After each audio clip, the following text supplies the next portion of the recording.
रात ढल आई। हर ओर सन्नाटा छा गया है। आसपास का इलाका शांत और ठंडा हो गया है। कुछ कीड़े मकोड़ों की आवाजें आ रही हैं। सबको पता है कि रात को बाहर जाना सही नहीं है। धीरे धीरे रात गहरी हो गई। रेगिस्तान का गांव शांत हो गया।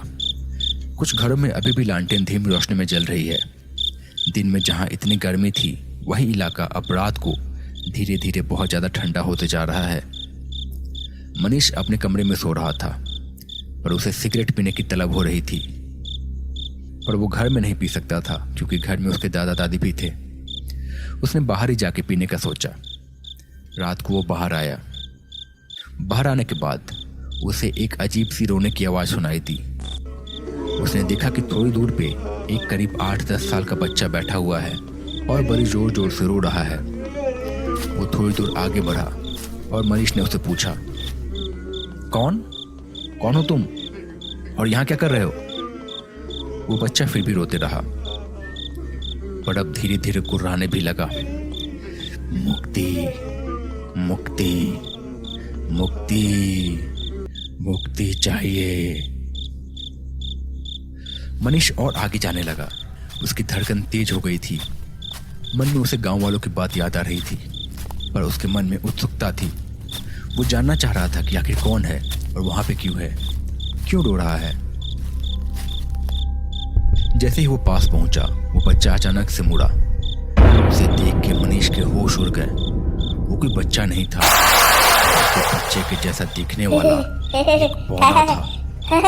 शायद यही वो शैतान था जिसके बारे में लोग बात कर रहे थे। उसके हाथ पैर बहुत ज्यादा बड़े थे और बाल भी बड़े थे। सिर और मुंह बड़ा सा था और बहुत भयंकर था।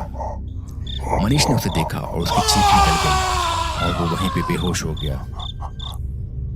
जब उसकी आंखें खुली तो उसके दादा दादी उसे घेर के खड़े थे। उन्होंने उससे पूछा कि क्या हुआ, पर मनीष ने बताया कि शायद कमजोरी की वजह से उसे चक्कर आ गया। उसके दादा दादी ने भी बात को नजरअंदाज कर दिया।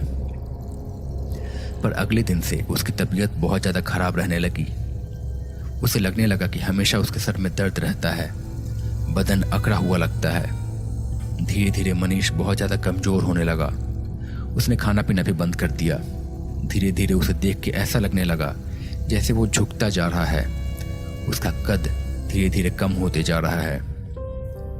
मनीष के दादा दादी सोच में पड़ गए। उन्हें समझ में आ गया था कि कुछ तो गड़बड़ है उसके साथ। उन्होंने पास के गांव से डॉक्टर को बुलाया। डॉक्टर ने देखा और कहा, समझ में नहीं आ रहा कि क्या हुआ इसे। सब चीजें नॉर्मल है, सारे रिपोर्ट भी सही आए हैं, पर फिर भी इसकी हालत इतनी ज्यादा खराब क्यों हो रही है।